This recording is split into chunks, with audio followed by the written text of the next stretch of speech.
Bien, doctor. En primera instancia quisiera agradecer a cada uno de los presentes. El día de hoy vamos a conversar un tópico bastante interesante que inicialmente fue titulado como ¿cuándo indicar mastectomía, cirugía de conservación en las pacientes portadoras de la mutación del gen BCR1 y 2, ¿no?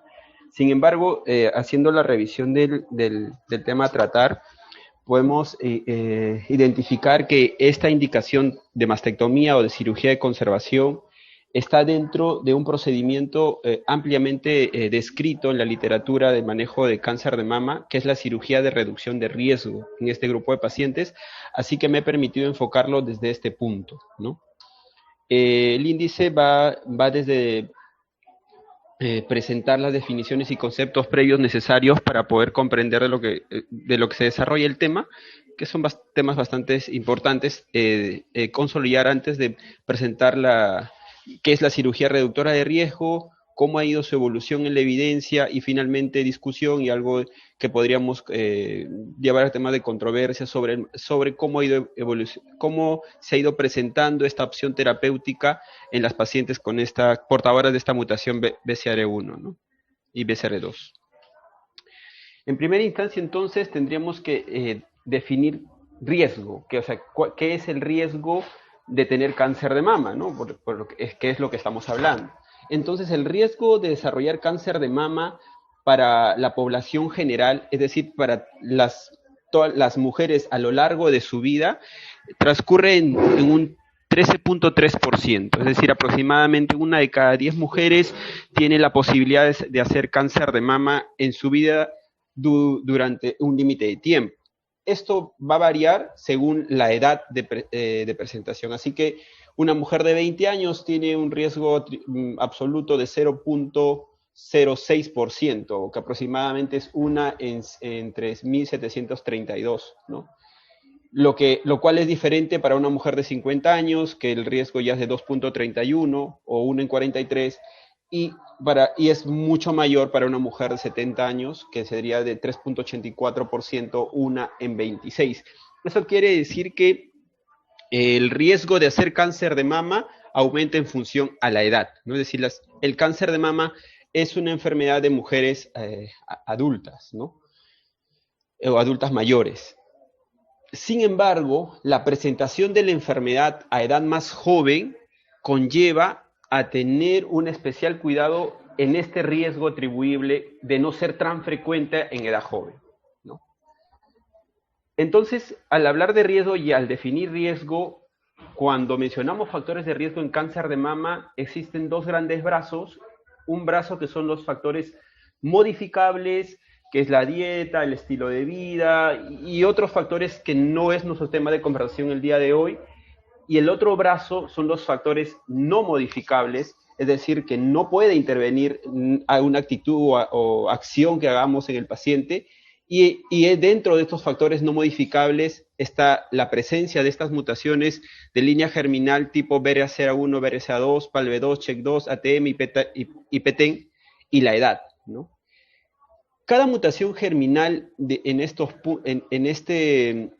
esta línea germinal conlleva a un riesgo relativo en función a la edad y el tiempo, ¿no?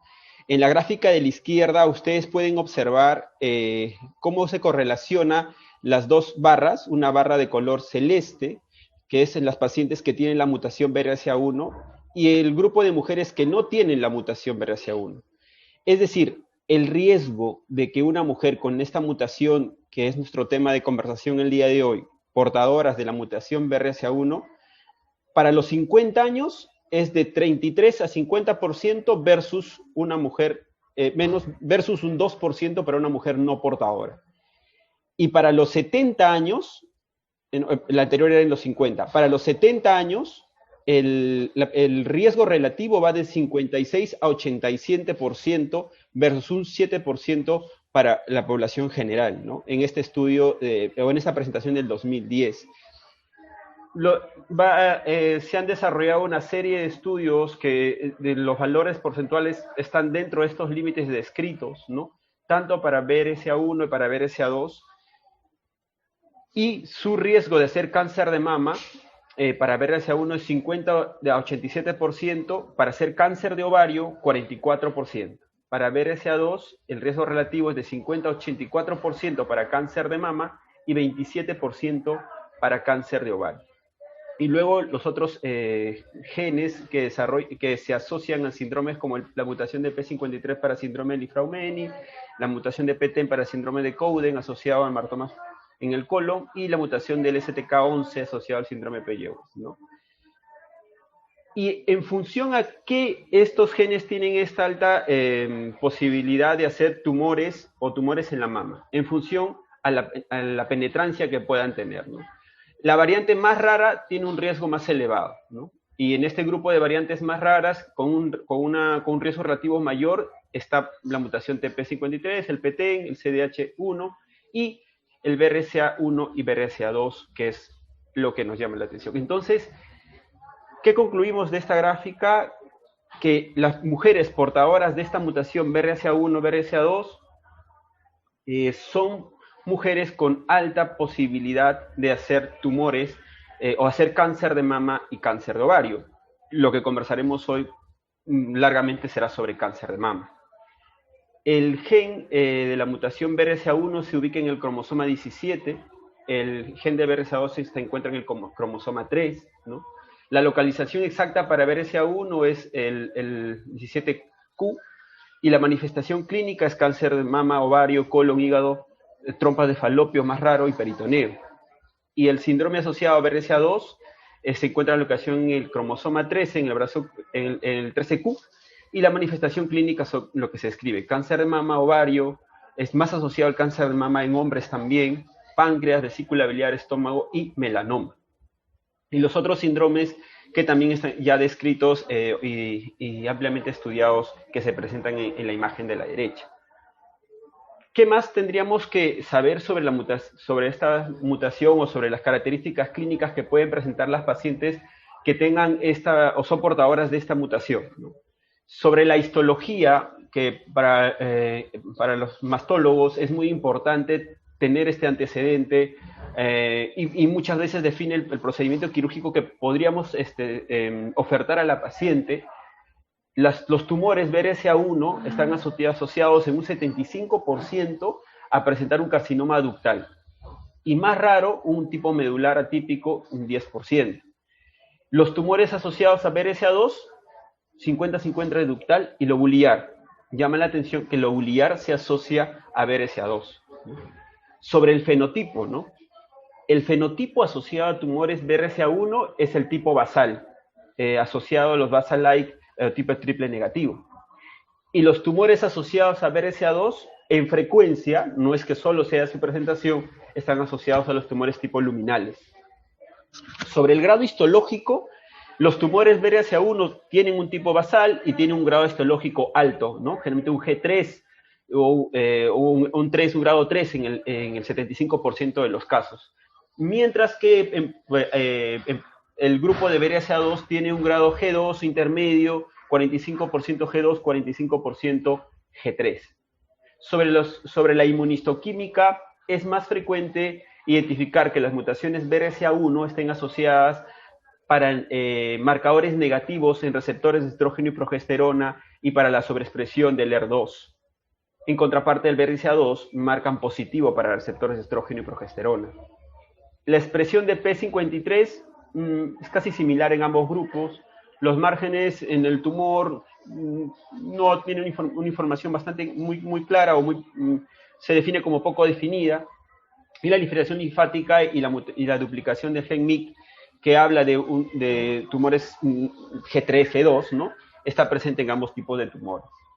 Es importante tener estos datos histológicos porque nos permiten identificar contra qué nos vamos a enfrentar, contra qué tipos de tumores nos vamos a enfrentar en este grupo de pacientes que tengan esta predisposición a esta mutación BRCA1, BRCA2. Muy bien.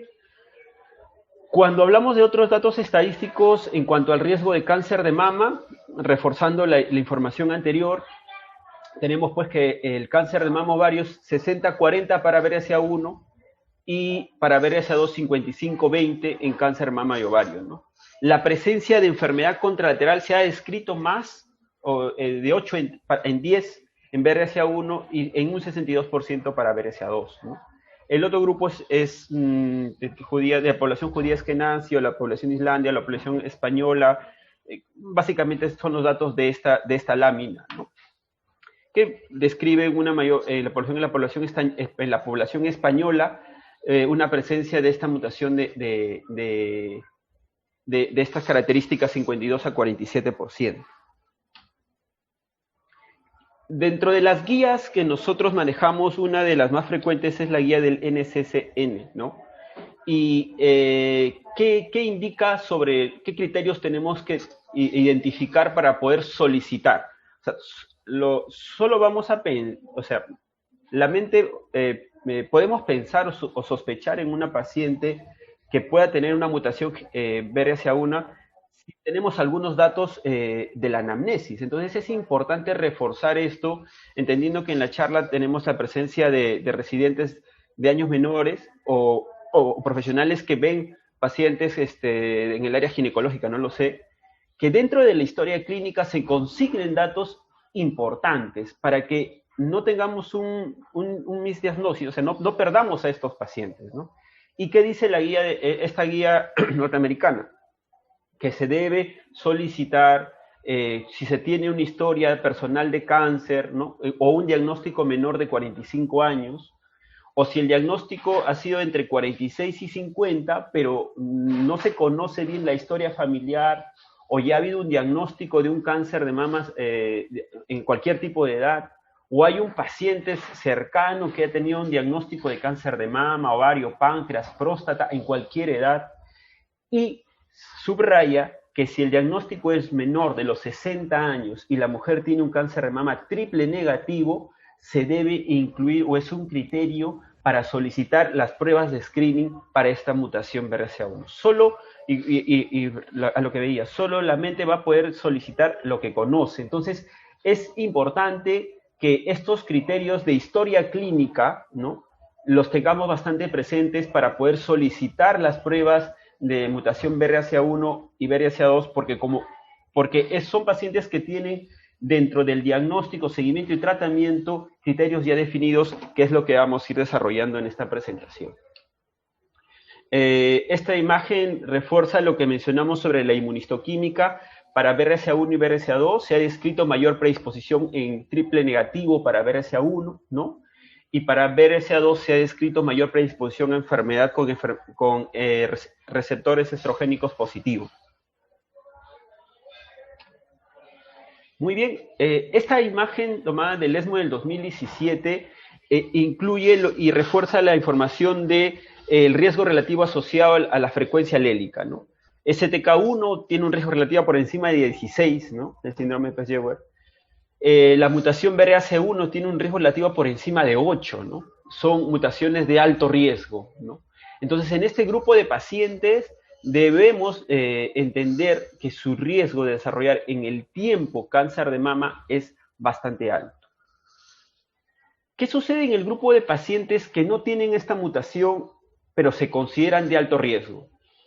Recuerden que la cirugía que vamos a presentar se describe dentro del grupo de pacientes de alto riesgo. Se ha descrito curvas del comportamiento de la probabilidad de ser cáncer de mama en función a la edad, como inicialmente presenté, pero sin embargo estas curvas se hacen mayores, es decir, el riesgo es mayor con la presencia o no de familiares asociados a cáncer de mama, ¿no?, en el primer grado. Cuando es un pariente, a los 50 años se duplica prácticamente el riesgo, ¿no?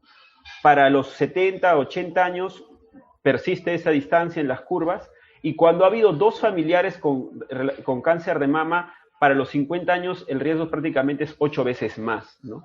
Entonces, si tenemos pacientes que acceden a hacerse las pruebas genéticas para determinar la mutación germinal BRCA1, BRCA2, y el resultado es negativo o una variante no patogénica, tenemos que tener en cuenta también datos de la anamnesis de nuestra paciente, ¿no? Preguntar, mamá, abuela, primas, tías, hermanas, ¿no?, para poder tener en consideración que esto podría conllevar a tener un manejo distinto en cuanto a la prevención y al comportamiento de presentar tumor en la mama este grupo de pacientes. Muy bien, y bueno, esto también está en las guías del NCCN, ¿no?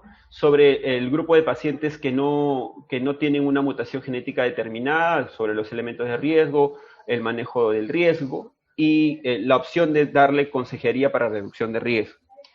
Dentro del grupo de consejería de reducción de riesgo existen dos brazos, ¿no? Las mujeres que desean hacer un tratamiento de reducción de riesgo y las mujeres que no desean hacerlo. Las mujeres que desean hacer esta terapia de reducción de riesgo entran a este fluxograma de manejo en el cual se determina una serie de actividades, no solamente quirúrgicas. Entendamos que el tema de la mastectomía o la cirugía de conservación o la cirugía de reducción de riesgo propiamente dicha es parte de un algoritmo de manejo para este grupo de pacientes, ¿no? Que incluye cambios del estilo de vida, que incluye tratamiento antihormonal de tipo preventivo, que ha ido cambiando mucho en los últimos años y tiene y va a tener mucha importancia también en las opciones terapéuticas quirúrgicas que podamos brindar a este grupo de pacientes.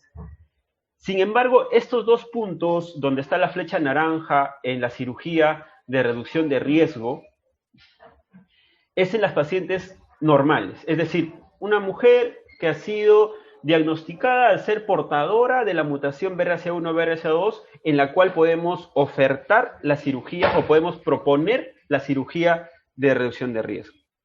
La paciente que tenga un resultado anormal debe continuar los lineamientos para el manejo de un tumor como se describe para el manejo de cáncer de mama en general, ¿no?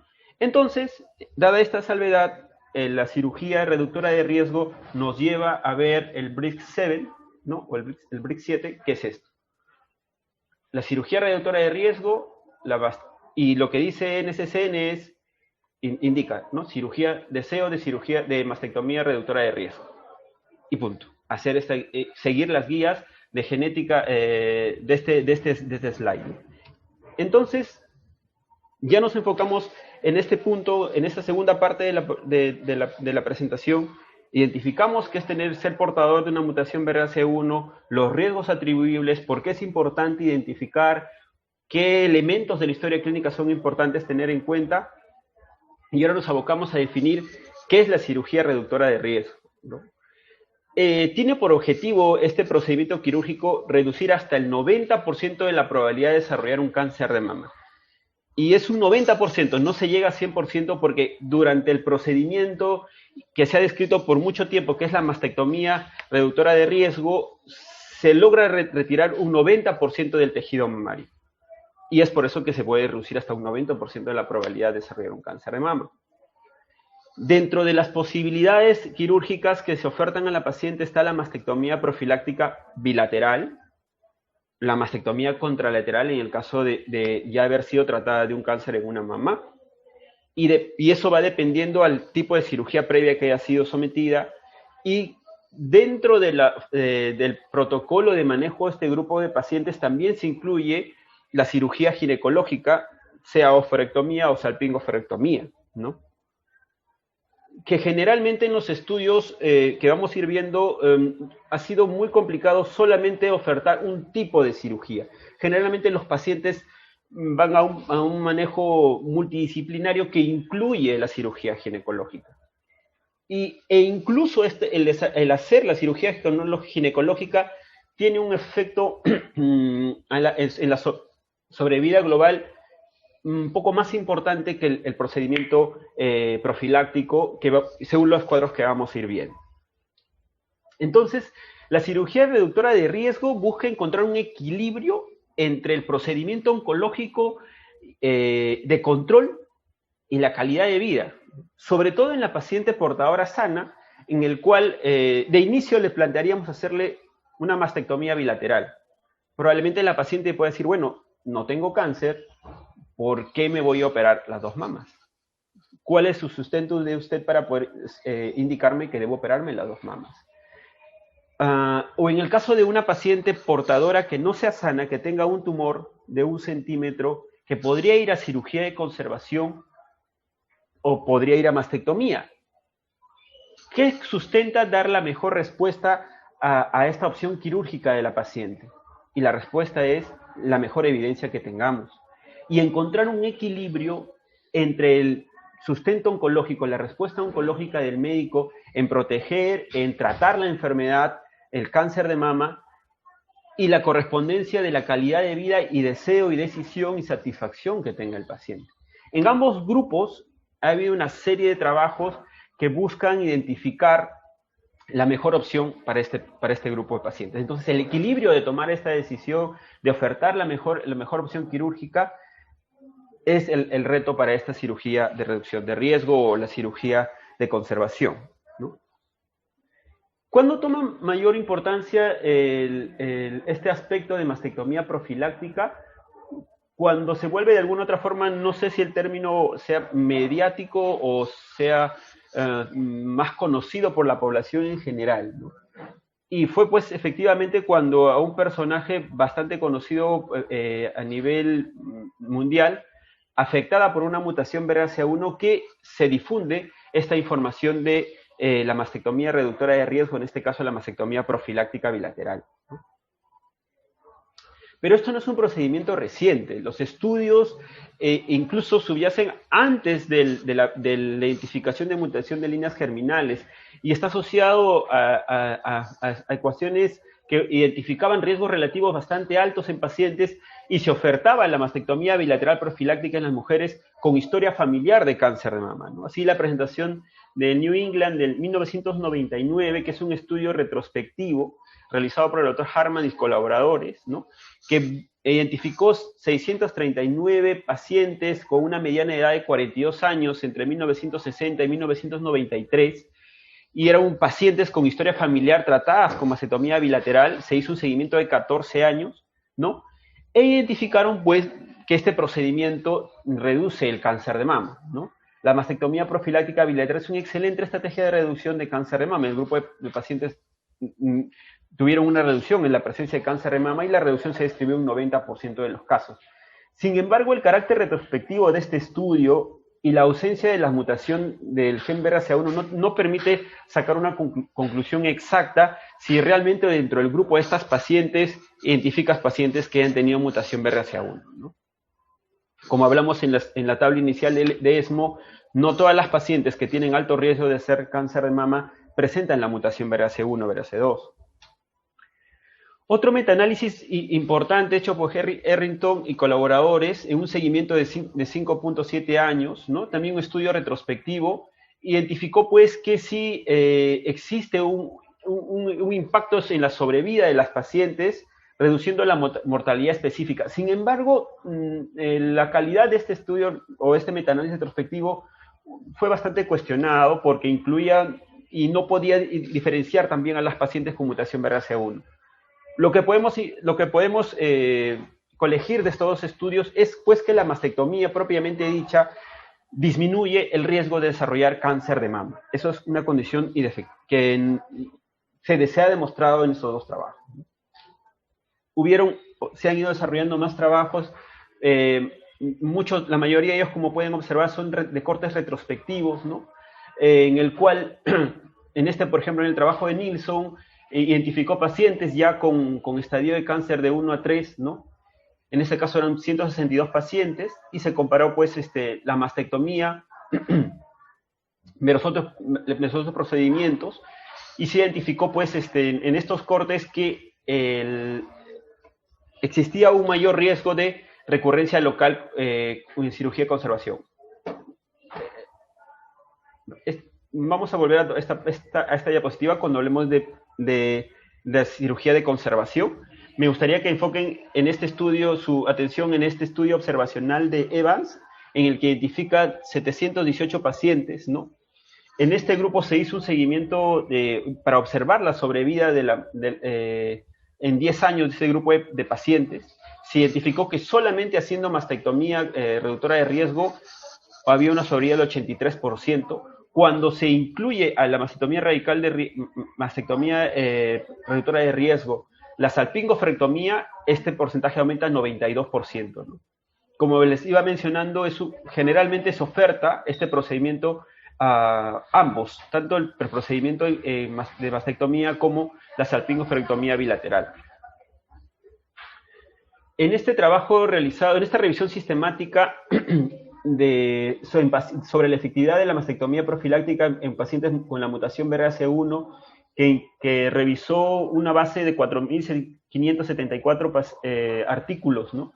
De estos se removieron algunos que no podrían entrar al análisis, quedándonos con 15 artículos, en el cual se compara la mastectomía profiláctica y la mastectomía contralateral, ¿no?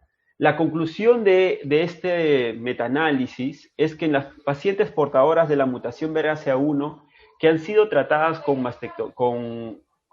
cirugía profiláctica han tenido una reducción sustancial en su incidencia de cáncer de mama y un efecto en su mortalidad, ¿no? El artículo identifica también que la salpingofrectomía bilateral y la mastectomía bilateral se asocian a una disminución del riesgo de cáncer de mama en las mujeres BRCA1 BRCA2. Por el efecto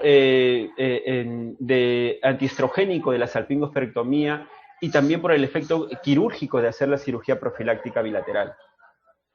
La mastectomía, en este primer ítem estamos hablando de la mastectomía profiláctica. Cuando se menciona la mastectomía profiláctica contralateral, no la bilateral, la disminución significativa de la incidencia de cáncer de mama contralateral, hubo una disminución significativa de la incidencia de hacer cáncer de mama en las mutaciones BRCA1. Sin embargo, no hubo un efecto en la mortalidad.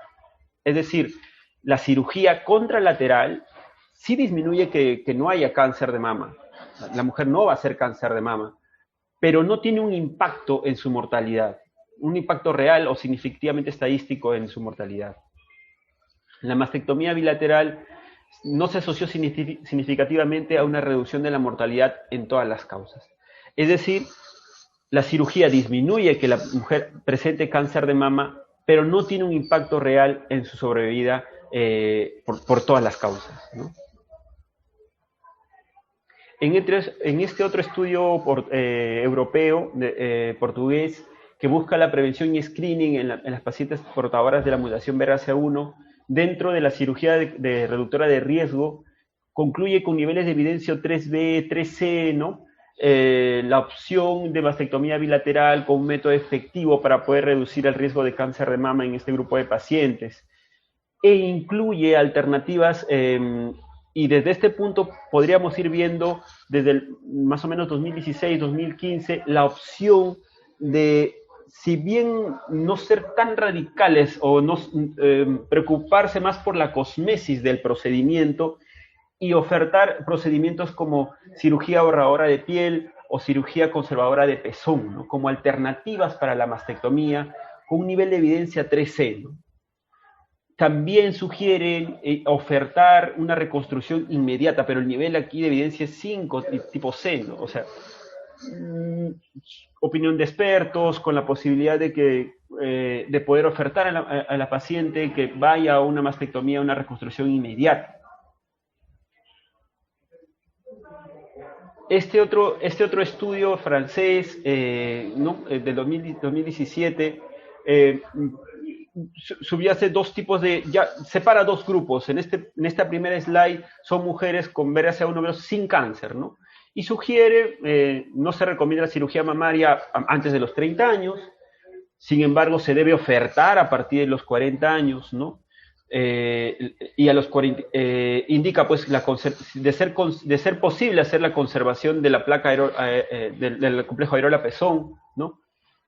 Se puede ofertar la reconstrucción inmediata o puede ser diferida, ¿no? Incluye de la mano, si queremos hacer un efecto real en la protección, en la prevención de enfermedad en este grupo de pacientes, recomendar la anexitomía bilateral, ¿no? A partir de los 40 años, y puede diferirse en algunos pacientes mayores de 45 años de tipo BRCA2, pero, ¿no? Y en todos los años, en esta línea de tiempo naranja de abajo, los tratamientos hormonales preventivos.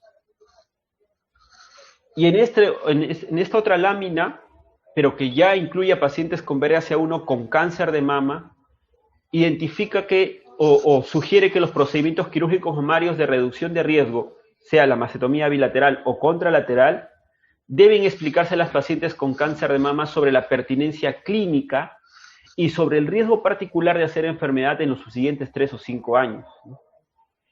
En pacientes que tengan un mal pronóstico de la enfermedad, y quiero que identifiquen esta indicación, o sea, ya no solo es hacer el procedimiento quirúrgico per se, sino identificar, individualizar la opción terapéutica en la paciente, ¿no? Entonces, en mujeres que tengan un mal pronóstico, se recomienda dejar pasar un plazo para asegurarse que no hay una ausencia de evolución rápida del cáncer, y no se recomienda hacer la cirugía mamaria de reductora de riesgo en pacientes que las pacientes que hayan tenido un cáncer de ovario en los primeros 5 años, ¿no? Y se recomienda hacer una anesectomía bilateral independientemente de los procedimientos quirúrgicos previamente descritos para esta guía de 2017. Se han desarrollado ya un grupo de estudios europeos, y ahora no solo en Francia ni en Portugal, sino también en Holanda, y eso es en función al deseo de la mujer de hacerse una mastectomía profiláctica. Cuando se hizo un estudio para ver el deseo de las mujeres en ir a mastectomía profiláctica, un grupo fuerte de mujeres que optaron por la mastectomía profiláctica fue un grupo holandés, el grupo alemán, el grupo de Reino Unido, y fue pues por eso que los estudios en seguimiento que presentamos en esta tabla nos van a hablar de grupos importantes. Por ejemplo, el grupo alemán del penúltimo de la fila, que involucra 272 pacientes, ¿no? En una media de seguimiento de 6.3 años, en cual la incidencia para la mastectomía profiláctica bilateral es 0, ¿no? Se encontraron 6 tumores ocultos, no se pudo identificar un hazard ratio a pesar de tener un número importante de pacientes, pero este grupo de estudios, ¿no?, identifican que la mastectomía profiláctica bilateral tiene una reducción significativa del cáncer vinculado a la mutación BRCA1, ¿no?, versus una vigilancia intensiva, resonancia, ecografías, todo lo que dice el protocolo para seguimiento de estas pacientes. Entonces, esta reducción alcanza un 89% y se mantuvo este beneficio en un corto y a largo plazo, ¿no? Entonces, la mastectomía profiláctica disminuye el riesgo de cáncer en la mama para este tipo de pacientes. Cuando se estudió la eficacia de la mastectomía contralateral profiláctica, y aquí describe el estudio de Evans que mencioné inicialmente, los resultados obtenidos fueron concordantes, ¿no? O sea, tanto para el grupo holandés de Van Sprudel, ¿no?, que identifica 75 pacientes, y el grupo alemán que identifica 242 pacientes, ¿no? Los resultados mostraron una reducción significativa en la incidencia de cáncer de mama contralateral, tanto a corto plazo como a largo plazo, ¿no? Todo próximo al 93%, ¿no? Entonces, tanto la mastectomía profiláctica bilateral como la mastectomía profiláctica contralateral disminuyen la incidencia de cáncer versus la vigilancia intensiva. Cuando hicieron las curvas, ya no en incidencia de cáncer, sino para la mortalidad general y específica en mastectomía profiláctica bilateral, para los mismos grupos descritos anteriores, que formaron un total de 1.256 mujeres que optaron por la vigilancia intensiva, identificaron pues que la mastectomía profiláctica bilateral no reduce significativamente la mortalidad ni general ni específica. Y la mastectomía contralateral, comparada a los grupos de vigilancia intensiva, reduce significativamente la mortalidad general en un 49%, ¿no? Tanto el grupo de Evans o el grupo holandés de Van Sprudel y el grupo alemán, ¿no?, tuvieron un resultado de un hazard ratio ajustado, en realidad 0.49 para el grupo alemán, para el grupo de Evans 0.48, para el grupo de Van Sprudel 0.35, ¿no? Entonces, vemos que el real efecto de ambos procedimientos profilácticos, tanto el contralateral como el bilateral, tienen un efecto en la incidencia de cáncer de mama más bastante ajustado para la profiláctica contralateral en mortalidad general y ninguno para la mastectomía bilateral, ¿no? O no estadísticamente significativo. Durante los 10 primeros años de seguimiento, las diferencias no fueron significativas, pero sin embargo, este estudio hace un acápite importante. Durante la segunda década de seguimiento, es decir, de 15 a 20 años, sí se evidenció un beneficio de la mastectomía profiláctica contralateral, sobre todo en el grupo holandés, que obtuvo una mejora significativa en la supervivencia global sometidas a mastectomía contralateral, y que justificaron la mortalidad por el cáncer primario. Y eso tiene, se condice con cómo se desarrollan las mutaciones de BRCA1 BRCA2. En algunas guías optan por ya no hacer seguimiento a las pacientes mayores de 65 o 70 años. Sin embargo, es en esa edad, o sea, las adultas mayores portadoras de estas mutaciones que a esa edad, su riesgo de hacer tumores contralaterales o hacer cáncer de mama es muchísimo mayor. Y es por eso que se benefician más de esta cirugía contralateral. Esta slide muestra dentro de las conclusiones que la sociedad, el SCO, la Sociedad de Cirugía Oncológica Europea, puso para este año, que fue el 2017, sobre qué opciones hacer para mastectomía bilateral y mastectomía contralateral, ¿no? Identifica que se debe sugerir la mastectomía bilateral en pacientes de alto riesgo, ¿no? En pacientes sin diagnóstico de cáncer de mama, pero de alto riesgo, como portadoras de mutaciones BCR1, BCR2 y otros ítems más, ¿no? Y la mastectomía contralateral en pacientes con diagnóstico actual o previo de cáncer de mama, buscando reducir el riesgo de desarrollar un segundo cáncer de mama. Y también indica pues que tengan dificultad para hacer una vigilancia intensiva, según las guías lo describen. Y en este punto quisiera resaltar, ¿no? Si nosotros sugerimos, ¿qué es vigilancia intensiva? ¿No? Es tener a una paciente que pueda acudir a consulta, que le podamos hacer resonancia magnética, control ecográfico, evaluación por un especialista, y que sea una paciente adherida a su médico, adherida al hospital. Si no podemos garantizar esa adherencia de la paciente, la opción de una mastectomía contralateral podría ser o vendría a ser la opción más adecuada, ¿no? El grupo de Cochrane también hicieron una revisión sobre este ítem bastante extensa. En realidad tiene tres revisiones: 2004, 2016, 2010 y 2018, ¿no? Son estudios observacionales que demuestran el beneficio en reducir la incidencia de cáncer en ambos procedimientos, tanto en la mastectomía contralateral y bilateral. Hay algunos aspectos que Cochrane menciona que los otros estudios no. Por su parte, las mujeres con alto riesgo de ser diagnosticadas de cáncer de mama disminuyen el riesgo. Sin embargo, el riesgo de muerte por metástasis a distancia del tumor primario excede al riesgo de muerte por un cáncer contralateral. Entonces, la mastectomía contralateral no debe ser considerada. Es decir, si tenemos a una paciente que por las características del tumor o por la presentación clínica inicial va a ir mal por el cáncer primario, no está recomendado hacer la cirugía contralateral, ¿no? Otro aspecto que menciona la colaboración Cochrane es que ellos encuentran bastante dificultad en la metodología de hacer el estudio, debido a que puede existir un sesgo de selección en cuanto a los términos de mujeres sanas o mujeres jóvenes, o a quienes se han recomendado o no la mastectomía reductora de riesgo, ¿no?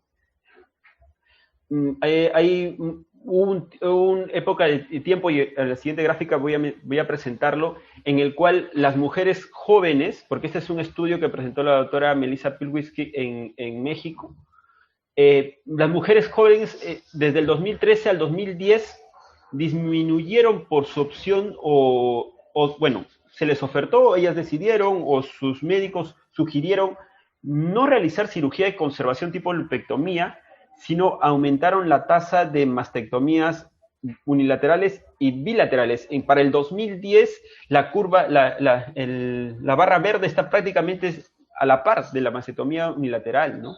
Para mujeres de 45 años a menos, entendiendo que el beneficio que podría hacerse de una mastectomía y no necesariamente asociada a mutaciones BRCA1 o BRCA2, ¿no? Eso también conlleva a que dentro del seguimiento de pacientes con alto riesgo se incluye el uso de resonancia magnética y a lo que todos conocemos ya, el uso de resonancia magnética, el identificar lesiones sospechosas o no, aumenta la indicación de mastectomía en grupo de pacientes que no necesariamente puedan tener mutación BRCA1 o no necesariamente tengan un cáncer oculto, ¿no? Entonces, esto conlleva un sesgo para estos años en cuanto a las conclusiones que podrían darse en estos procedimientos. Sin embargo, las conclusiones que he mencionado son las que se tienen hasta ahora y se condicen en las distintas revisiones sistemáticas realizadas.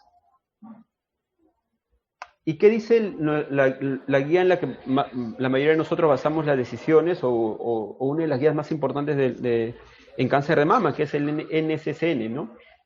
En este blog, en este apartado del alto riesgo de seguimiento para cáncer, ovario y páncreas, presenta pues cuándo discutir la opción de mastectomía reductora de riesgo, ¿no? Discutirla, es decir, presentársela a la paciente como una opción de tratamiento y presentarla al paciente indicando la opción clínica de manejo, las opciones de reconstrucción, los riesgos asociados a la reconstrucción, identificando también el riesgo de historia familiar o de cáncer residual, la expectativa de vida, es decir, toda la información que hemos ido conversando hasta ahora, e incluso incluye dentro y a la par y a la mano la posibilidad de hacer la cirugía ginecológica, ¿no? La salpingofrectomía bilateral, que típicamente debe realizarse o debe recomendarse en las pacientes de 35 a 40 años.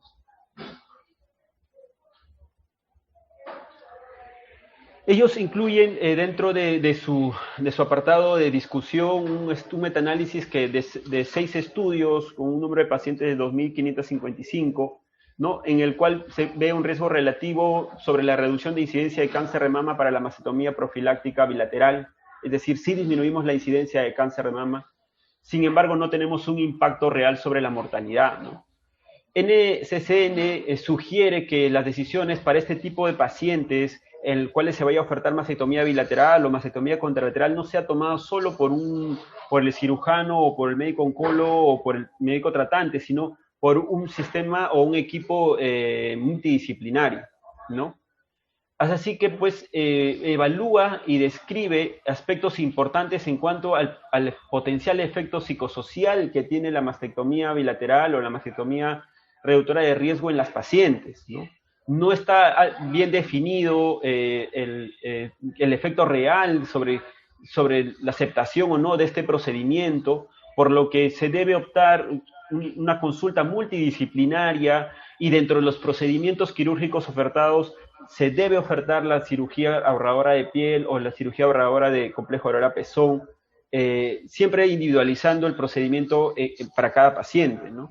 En las barras de la derecha, en el cual se hizo un esfuerzo de poder identificar cuál fue el motivo por el cual las pacientes fueron a mastectomía reductora de riesgo, es el grupo que tiene información más pareja es la información en el cual el doctor y yo tomamos una decisión, ¿no?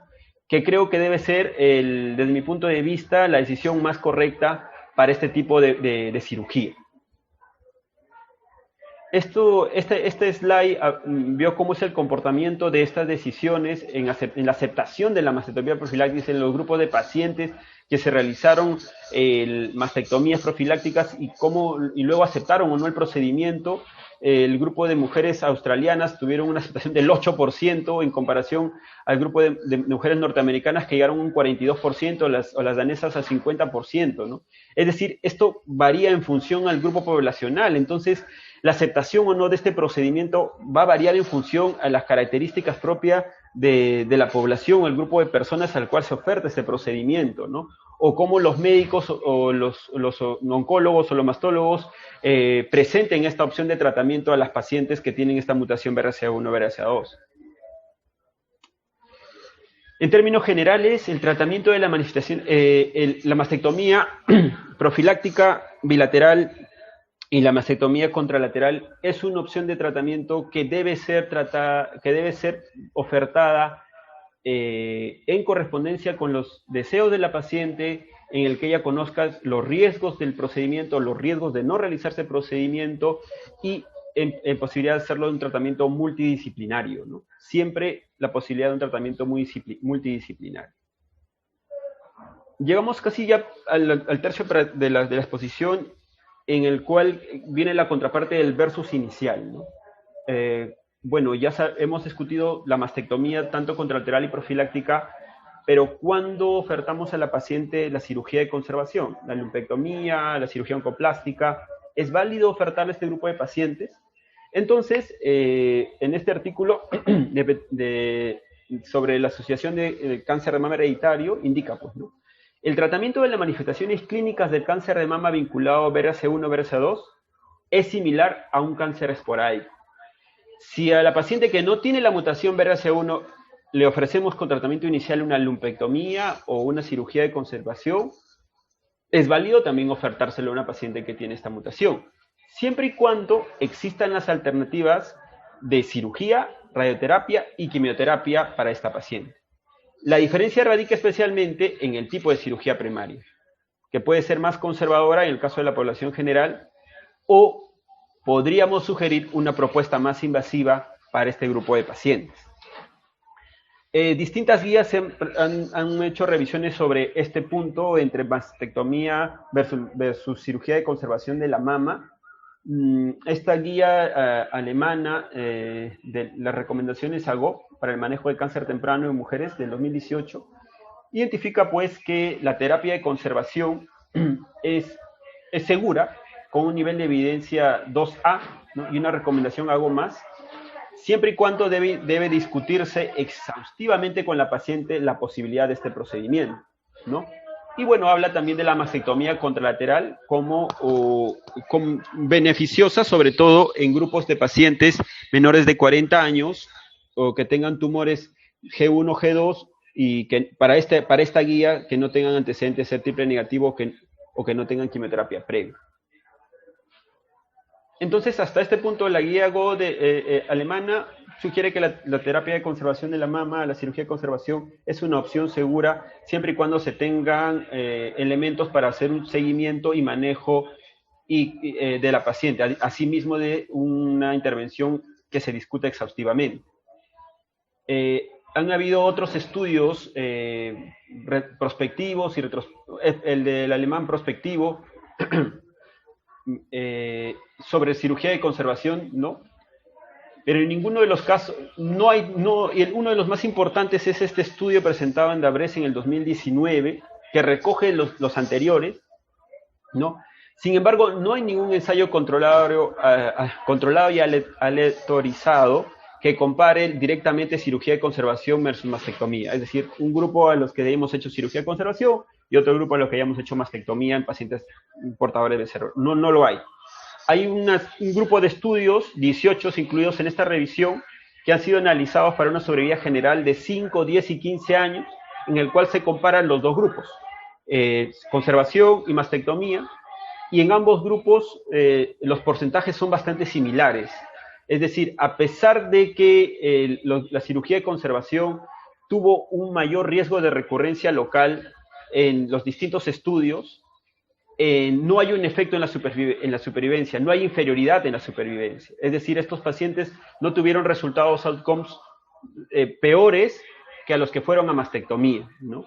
Entonces, ellos sugieren que la cirugía de conservación debe sugerirse como una opción quirúrgica para este grupo de pacientes que hagan cáncer y que tengan tumores que pueden ir a una lumpectomía o una cirugía de conservación, siempre con asesoramiento preoperatorio y identificación de completar el tratamiento con radioterapia o quimioterapia. Sin embargo, hacen un acápite que los demás estudios no mencionan, que es el outcome cosmético, ¿no? La cosmesis, ¿no? Los pacientes que van a cirugía de conservación deben ir a radioterapia ayudante, Y esto no indicó un aumento significativo en la morbilidad, ni en la piel tampoco, ni en los tejidos subcutáneos, ni en los pulmones, ni en los huesos, para estas pacientes portadoras de BRCA1, después de la radioterapia, en comparación a la corte esporádica. Sin embargo, el grupo que fueron a cirugía de conservación, que por procedimiento quirúrgico se elimina menos tejido mamario que la mastectomía, tuvieron un mejor resultado cosmético en comparación al grupo de pacientes que fueron a mastectomía.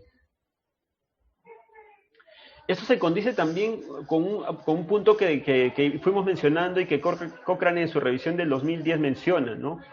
El grado de satisfacción de la decisión de la mastectomía. Es decir, estoy poniendo contraparte el versus de la cosmesis de la cirugía de conservación versus la satisfacción de ir a mastectomía, ¿no? Y habla pues aquí la satisfacción con el resultado cosmético. Un grupo de ellas dijo que no sentía, el 53% no se sentía la nueva mama como parte de su cuerpo. Es decir, a pesar que pudo haber estado reconstruida la mama, el 53% indicó que no la sentían como parte de su cuerpo. Uno del 70 al 87% dijo el resultado mejor de lo que esperaban. Eso es importante, ¿no? Hubo bastante ansiedad relacionada al cáncer, ¿no? Más del 74%. Sobre los efectos de la imagen corporal y sexualidad. Recordemos que el grueso, el grupo mayor de mujeres a las que vamos a ofertar este procedimiento son pacientes jóvenes, en el cual la imagen corporal y sexualidad es bastante importante, ¿no? 55% se sintieron menos atractivas, 70% experimentaron cambios en sus relaciones sexuales, ¿no? Entonces, cuando analizamos esta tabla de Cochrane en el 2010, entendemos pues que la cirugía de conservación y su outcome de cosmesis es importante, o tenerlo en cuenta dentro de toda la lista de opciones que el médico con la paciente puedan evaluar para tomar una decisión en cuanto al procedimiento quirúrgico, ¿no? El aspecto emocional, el bienestar de la mayoría de las mujeres después de la operación es importante, así como los resultados psicosociales del efecto en la imagen corporal y los sentimientos de feminidad, ¿no? de este grupo de pacientes. Y bueno, para ir ya concluyendo sobre el tema sobre la contraparte que es cirugía de conservación, ¿qué dice NCCN para la opción de conservación en el manejo de cáncer de mama?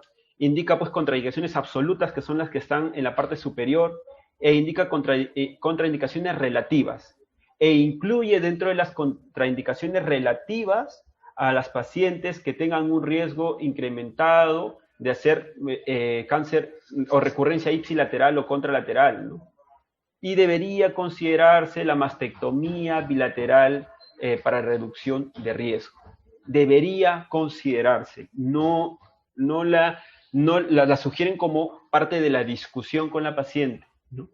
Entonces, es una opción. La cirugía de conservación es una opción, no lo coloca en SCN dentro de su guía, pero lo pone como una opción de discusión o de individualización con la paciente.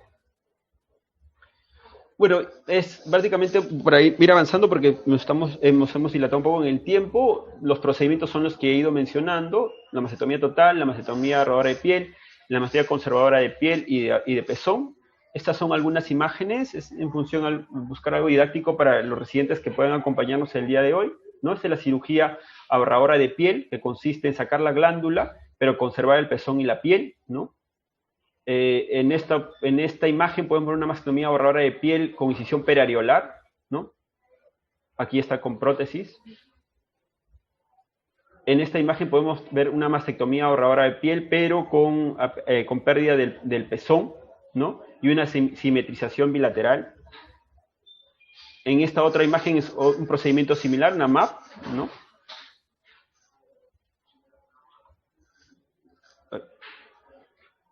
Es la comparación, por ejemplo, de una mastectomía total y una cirugía conservadora de piel. Los efectos cosméticos son bastante llamativos, como pueden verlo. Esta es una imagen del Dabrest, en la cual podemos ver una cirugía de conservación, un tipo round block, ¿no? Y los efectos cosméticos. Una opción que podría ser utilizada, pero no se sugiere como mastectomía reductora de riesgo, pero y lo asocian bastante al expertise del cirujano, es la mastectomía subcutánea, ¿no? Que como podemos ver, por ejemplo, en esta imagen vamos a hacer la cirugía de la mama izquierda y la incisión es el lado izquierdo y prácticamente no se evidencia que hubiese cicatriz, ¿no? Y según el tipo de mastectomía, a mejor resultado estético, la eficacia profiláctica disminuye. Recuerden que está en correlación a la cantidad de tejido mamario que no se logre resecar, ¿no? Muy bien, algunos puntos de controversia es que dentro de la cirugía desde mi punto de vista, a pacientes que tienen un riesgo atribuible de ser cáncer, más del 20% entran dentro del grupo de cirugía de control de riesgos. No debemos solamente pensar y buscar VRC1, VRC2, no, sino también el grupo de pacientes que tengan 2, 3 familiares de alto riesgo, tengan 40 años y tengan una hiperplasia ductal atípica, una hiperplasia lobular en la mama, considerar el alto riesgo de desarrollar cáncer es bastante algo si tienen este valor de riesgo de vida, ¿no? El life risk mayor de 20%, ¿no? Otro punto importante es el impacto de la cirugía sobre las pacientes, es decir, bueno, si ya tiene VRC1, mastectomía profiláctica bilateral, no es solamente un procedimiento tan sencillo, hay riesgo de tanto psicosocial como físico, riesgo de sangrado, riesgo de disminución de la sensibilidad, riesgo de dolor, ¿no? Y recordar que también hay opciones de vigilancia intensiva, ¿no? Para este grupo de pacientes, cuando no se hace intervención y cuando se hace intervención. En esta imagen, hasta que presentó Cochrane, dentro de las discusiones, identifican cuándo ofertar los procedimientos para ambos grupos, ¿no? Que me pareció bastante interesante. La salpingofrectomía bilateral a los 40 años, ¿no? Para VRC1 y VRC2, ¿no? La mastectomía radical modificada no debe ofertarse menos de los 30 años. A los 40 años se debe ofertar es importante hacerlo a partir de los 40 años, ¿no? En pacientes con alto riesgo. Y el efecto real sobre la incidencia y la sobrevida se ha visto cuando se hacen los dos procedimientos. Puse este slide para ver que ya el screening o las consideraciones de seguimiento están bastante descritas en NSCN también y se actualizan bastante frecuente, cuándo hacer resonancia magnética, cómo hacer el seguimiento con ecografía, en el caso de que optemos por no hacer cirugía, ¿no? Y tener en cuenta que hay otros factores fuera de la cirugía que en el tiempo probablemente van a hacer que vayamos disminuyendo, o pensemos con mayor detenimiento el ofertar una cirugía de inicio, ¿no? Es el advenimiento del uso de terapia endocrina, ¿no? Ha ido disminuyendo las indicaciones de mastectomía en un 50 a un 60%, ¿no? Sobre todo en los tumores BRCA2, que son receptores estrógenos positivos, los cambios en quimioterapia, el uso de trastuzumab y el uso de otras alternativas de tratamiento, ¿no? Que están en estudios como, por ejemplo, este estudio en Israel que busca usar el uso de radioterapia en la mama contralateral para disminuir las indicaciones de cirugía, ¿no? Entonces, en general, las conclusiones van que la cirugía reductora de riesgo es una opción quirúrgica importante que se debe ofrecer a las pacientes BRCA1, BRCA2, ¿no? El uso de la mastectomía reductora de riesgo debe ser en base a una elección personal y dependiendo de la actitud, la preferencia y la autopercepción de la paciente, ¿no? Tener en cuenta los aspectos culturales y sociales y ante la toma de decisiones identificar que si bien la cirugía proporciona un efecto de disminuir la incidencia de riesgo a corto y a largo plazo, ver el impacto que esto puede hacer en la vida, en la imagen corporal, en la vida sexual, en la calidad de vida de la paciente.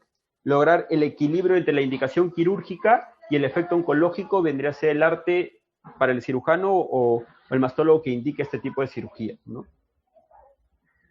Entender pues que la mastectomía, sobre el punto en cuestión y la pregunta inicial de la revisión, ¿qué ofertar? Mastectomía radical modificada, mastectomía reductora de riesgo o mastectomía versus cirugía de conservación. La mastectomía sigue siendo un estándar. Se considera la elección, la mastectomía.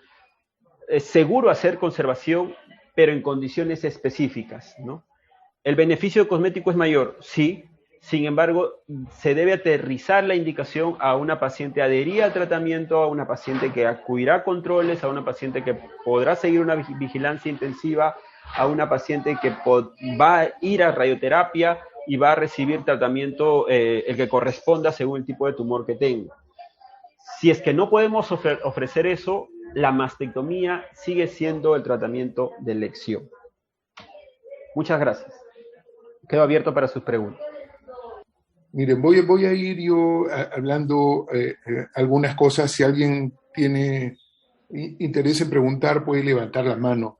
Yo creo que lo que tenemos que decir es que una cosa es tratar cáncer de mama en una paciente con una mutación de alto riesgo y otra cosa es en el cual tenemos una persona que tiene cáncer y que además tiene mutación. Y otra cosa diferente es tener a una paciente que tiene mutación y que no tiene cáncer. O sea, de ahí estamos hablando de cirugía reductora de riesgo. Por otro lado, en órganos pares, la cirugía reductora de riesgo, en el caso de mama, la cirugía profiláctica, como lo ha presentado el doctor Romano, ha tenido un crecimiento enorme, sobre todo en los Estados Unidos, y probablemente no es tan profiláctica como creemos. Acaban de publicar un trabajo donde se demuestra que el cáncer de mama contralateral en personas que no tienen riesgo no es tan alto como uno pudiera suponer, y no es suficiente tener una historia familiar para decir, oye, a esta paciente le voy a hacer mastectomía contralateral. Me hubiera gustado que eh, pudiéramos discutir un poco más cirugía de conservación y mastectomía en pacientes que tienen mutación. O sea, bueno, acuérdense que un poco más del 50% de las mutaciones genéticas relacionadas con cáncer de mama son BRCA1 y BRCA2, y el otro 50% o menos está repartido entre un grupo de mutaciones que el doctor Romano ya nos comentó. Entonces, vamos a hacer cirugía reductora de riesgo, vamos a hacer tratamiento de cáncer. Cuando hacemos conservación tenemos dos temas. Una, que está quedando una cantidad de tejido mamario que eventualmente puede ir a formar cáncer de mama. Esa es una consideración. La otra consideración es que las mutaciones en el caso específico de BRCA1 y 2 e incluso ATM básicamente actúan en la reparación del ADN. Y justamente la radioterapia trabaja dañando el ADN. Exactamente, ahorita si eso es peor o es mejor. Y es una consideración que uno tiene que tener. La otra gran consideración es, oye, sin radioterapia no hay cirugía de conservación. Entonces, en nuestro país tenemos que tener muy presente eso, porque en estos pacientes en especial sería un problema dejar a una paciente con un tratamiento inconcluso, ¿no? O sea, solamente hacerle cirugía de conservación y no complementar el tratamiento con radioterapia. Doctor Botas, Sí, disculpe, dígame. sí, mire, justo no sé si pueden ver mi pantalla, sino que se cruzaron estas diapositivas. Esta diapositiva es básicamente la comparación de los estudios más importantes entre cirugía de conservación y mastectomía. Por ejemplo, en este estudio de Nilsson et al., que es un estudio retrospectivo, identificó a pacientes en estadio 1 a 3, ¿no? 162 pacientes, y compararon pues cirugía de conservación con mastectomía en pacientes portadoras.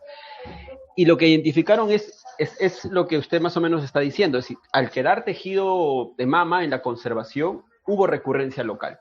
O sea, y en el otro grupo de Pierce, también un estudio retrospectivo de 655 pacientes, también se encontró recurrencia local, ¿no?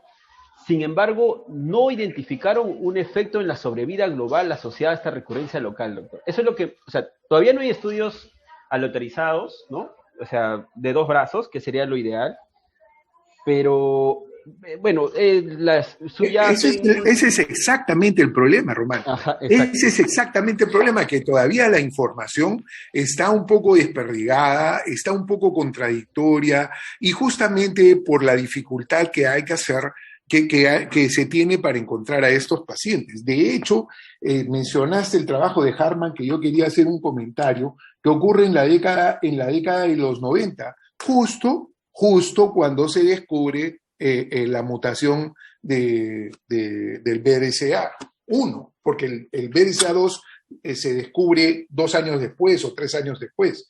Pero a raíz de eso, el doctor Eduardo Cáceres planteó hacer un proyecto que me parece que se lo dieron al doctor Mauricio León para que lo haga, en el cual consistía que si tú tenías una paciente que iba a mastectomía, se le hacía la mastectomía y al final de la operación se tomaba 4 muestras, 2 del colgajo superior y 2 del colgajo inferior, para ver si es que, primero, si había tejido mamario, y 2, si es que este tejido mamario también tenía cáncer.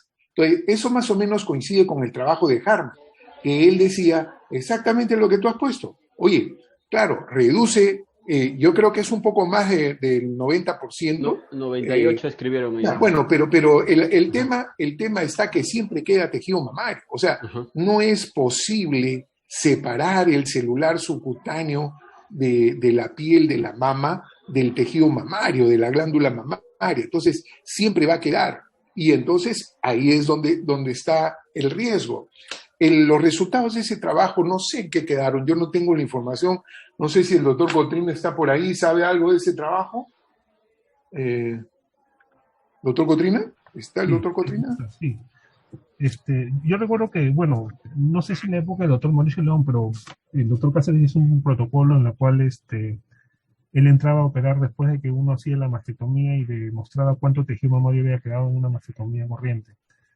Lo hizo en la época antes, cuando mi padre era todavía asistente, pero los datos del doctor Mauricio no los tengo a la mano, es igual que tú. Sé que se hizo un estudio, pero no tengo a la mano los resultados de ese. Yo creo que ese trabajo se hizo, pero los resultados finalmente no fueron finalmente reportados. ¿No? Sacó, bueno, de repente deberíamos llamar a Mauricio y preguntarle qué fue eso, ¿no? Porque definitivamente, pues, tener la información ayuda, ¿no? Y lo que decía, las cosas están variando, por ejemplo, en los últimos 10 años sobre ATM, la mutación en ATM. Al principio, oye, nada de radioterapia a los pacientes con ATM, porque estos pacientes, al tener dificultad para reparar el ADN, van a hacer cáncer, van a tener un mal resultado, van a tener todo.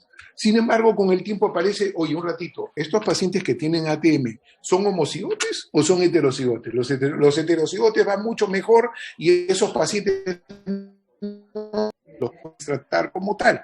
Y ahora dicen que solamente debes tratar sin radioterapia a los que son homocigotes. Entonces, se dan cuenta que estamos en el curso de la producción de la información.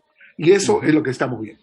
Para suerte de los que estamos en el Instituto Nacional de Enfermedades Neoplásicas, es que podemos hacer un manejo multidisciplinario, ya que contamos con una unidad funcional de genética, ¿no? Contamos con medicina oncológica, contamos con un cirujano plástico reconstructor, contamos con cirujanos, con radiooncólogos, y podemos hacer el manejo. Entonces, eso no significa de que alguien que esté fuera del Lima o fuera del instituto no pueda manejar a un paciente que tenga eso, pero sí probablemente le va a costar más o debería costarle más tomar las decisiones. Y su decisión tendría probablemente que ir por la mastectomía si es que no tiene la forma de asegurar radioterapia para su paciente, ¿no?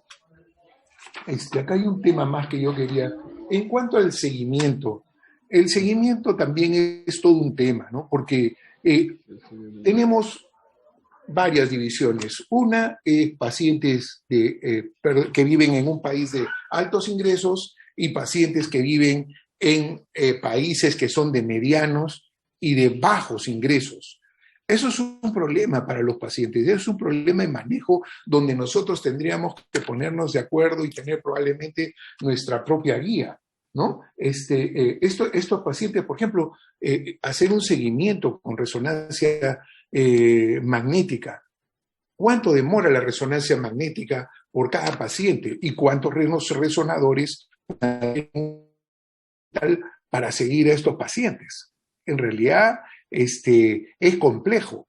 Hay las resonancias abreviadas. Hemos conversado esto con algunos staff del departamento de radiodiagnóstico y la idea era llevar adelante un estudio, pero bueno, hubo problemas de financiamiento, hubo problemas de tiempo, porque tampoco no podemos hacer estas resonancias abreviadas que en vez de durar 45 minutos duran como 7 minutos, me parece, y que en la literatura han descrito que tienen igual, o sea, la posibilidad de detectar algo es la misma que si durara más tiempo. Y hay varias publicaciones al respecto, pero también es una consideración a tener en cuenta, ¿no?